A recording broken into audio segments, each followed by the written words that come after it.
మునుగోడు మండలం కొంపల్లి ప్రభుత్వ ఉన్నత పాఠశాలలో కోమటిరెడ్డి సుశీలమ్మ ఫౌండేషన్ సహకారంతో నూతనంగా నిర్మించిన 3 అదనపు తరగతి గదుల భవనాన్ని బుధవారం కోమటిరెడ్డి సుశీలమ్మ ఫౌండేషన్ చైర్మన్ కోమటిరెడ్డి లక్ష్మీ రాజగోపాల్ రెడ్డి, మునుగోడు శాసనసభ్యులు కోమటిరెడ్డి రాజగోపాల్ రెడ్డిలు ప్రారంభోత్సవం చేశారు.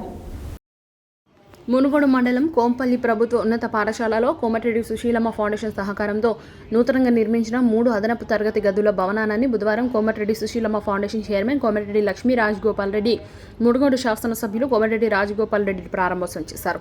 ఈ సందర్భంగా కోంపల్లి ఉన్నత పాఠశాలకు చేరుకున్న కోమటిరెడ్డి రాజగోపాల్ రెడ్డి దంపతులకు గ్రామస్తులు, పాఠశాల విద్యార్థులు, ఉపాధ్యాయులు ఘనస్వాగతం పలికారు.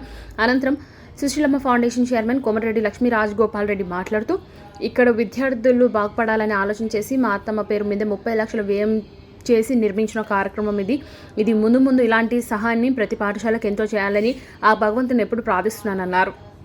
విద్యార్థులు చదువుకుని విద్యావంతులై వాళ్ళ పేర్లు నిలబెట్టుకోవాలని, వాళ్ళ తల్లిదండ్రులకు తోడ్పాటుగా ఉండాలని కోరుకుంటున్నానని, ఎమ్మెల్యేగా ఉన్నప్పుడు ఈ పాఠశాలకు వచ్చి చూస్తూ తరగతి గదులు కూడా లేని స్థితిలో ఉన్నాయని, ఆ రోజుల్లో 2 కోట్ల రూపాయల వ్యయంతో వీటిని నిర్మించాలనే ఆలోచన వచ్చిందని తెలిపారు. ఈ పాఠశాలలో ఉన్న పెండింగ్ సమస్యలను విడతల వారీగా పరిష్కరిస్తాను. రాబోయే రోజులు ఈ పాఠశాలలో 400 మంది విద్యార్థులు ఉండేలా చూడాలని కోరారు. ఈ కార్యక్రమంలో కోంపల్లి సర్పంచ్ జల వెంకటేశ్వర్లు, కాంగ్రెస్ పార్టీ రాష్ట్ర నాయకులు Narabaina Ravimudra, DCCB director Kummam Srinivas Reddy, block Congress అధ్యక్షులు పాల్వాయి చెన్నారెడ్డి, సర్పంచ్లు, మాజీ ఎంపీటీసీలు, మండల కాంగ్రెస్ నాయకులు పాల్గొన్నారు.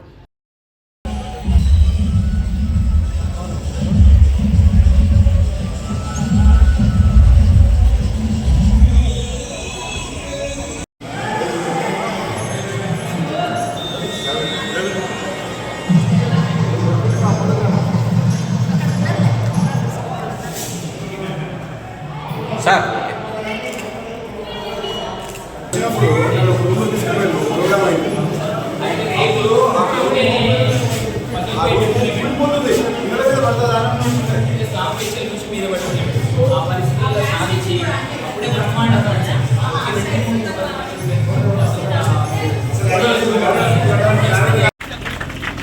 నేను ఎమ్మెల్సీగా వచ్చినప్పుడు క్లాస్ రూమ్ చూస్తే కూలిపోతుండే, కూలిపోయే స్టేజ్లో పైకి పెంచులు పడేసే పరిస్థితి ఉండే.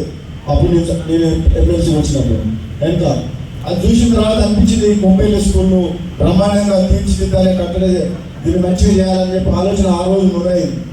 దాంతో ఆ తర్వాత నేను మొత్తం కంప్లీట్గా నేనే కట్టాలనుకున్న 2 కోట్ల రూపాయలు పెట్టుకున్నప్పుడు ఎందుకో అనుమతులు రావు అని చెప్పిండు. ఒక హై స్కూల్కు ఈ విధంగా చేయాలి. అప్పుడు నాకేం కోరిక ఉందంటే 1వ తారీఖు నుంచి 10వ తారీఖు వరకు ఒకటే ప్రాంతంలో ఉండాలి, మొత్తం స్కూల్ అంతా మొత్తం స్కూల్ ఇక్కడే కట్టాలంటే నాకు పర్మిషన్ లేదు. హై స్కూల్ వేరే, ప్రైమరీ స్కూల్ వేరే, ఈ పూలగుర్తలకు కూడా పర్మిషన్ రాలేమో. ఉన్న స్థలంలో ఒక మంచి బ్రహ్మాండమైన స్కూల్, మంచి మోడల్ స్కూల్ కడదామనుకున్నాం. కానీ అప్పుడున్న ప్రభుత్వంతో కొన్ని ఇబ్బందులు ఉండడం వల్ల పర్మిషన్స్ రావని చెప్పి అప్పటికప్పుడు మరి ఏదో ఒకటి నా వంతు సహకారం చేస్తాం మా ఫౌండేషన్ నుంచి. అంటే మన సర్పంచ్ గారు మిగతా అందరూ గ్రామస్తులంది ఈ క్లాస్ రూమ్స్ కట్టియండి అని అంటే నేను 30 లక్షల రూపాయలు ఫౌండేషన్ గారు కోమటిరెడ్డి లక్ష్మీ గారు చేతుల మీదకి చెక్ ఇవ్వడం జరిగింది. కానీ ఏదైనా బ్రహ్మాండంగా కట్టిండ్రు. మీ అందరికీ అభినందనలు తెలియజేస్తున్న క్లాస్ రూమ్స్ కూడా సమస్య ఉంది. అందుకనే ఈరోజు మళ్ళీ ఇంకొక 3 క్లాస్ రూమ్లు, దాని పైన క్లాస్ రూమ్ ఇంకొక రూమ్లో కూడా ఏదైనా ప్రజలకు సంబంధించిన అభివృద్ధి పని ఏ కార్యక్రమం ఉన్నా సరే ఎవరు అడ్డుకోవద్దు. రాజకీయాలు 5 ఏళ్లకోసారి ఎన్నికలు వచ్చినప్పుడు అప్పుడు చూసుకోవాలి. ఎన్నికలు అయిపోయిన తర్వాత కేవలం ప్రజలకు సంబంధించిన ఏ సమస్య ఉన్నా సరే అందరం కలిసిమెలిసిగా పనిచేయాలి తప్పితే ఎక్కడ కూడా మనం ఆటంకం నిర్వహించకూడదని చెప్పి మీ అందరిని కూడా కోరుకుంటున్నాం. ఇదొక అలవాటు మునుగోడు నియోజకవర్గం నుంచి మొదలు కావాలి. రాజకీయాలు వేరు, పార్టీలు వేరు, అభివృద్ధి వేరు.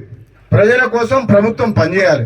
ఒక ఊర్లో ఈ పార్టీ అయితేనే నీకు ఇల్లు ఇస్తా, ఈ పార్టీ అయితే నువ్వు మా పార్టీ కండవ కప్పుకుంటేనే నీకు పెన్షన్ పెడతా, పార్టీ ఉంటేనే నీకు రేషన్ కార్డు ఇస్తా అనే పద్ధతి బంద్ కావాలి. ఈ రోజు నుంచి బంద్ కావాలి.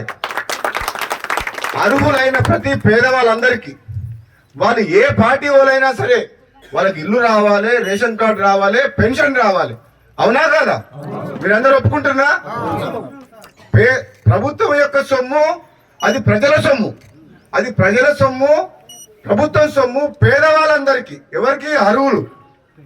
ఒక ఆయనకు 20 ఎకరాల భూమి ఉంటుంది, ఆస్తి ఉంటుంది, బిల్డింగ్ ఉంటుంది, రేషన్ కార్డు ఉంటుంది, తెల్ల రేషన్ కార్డు.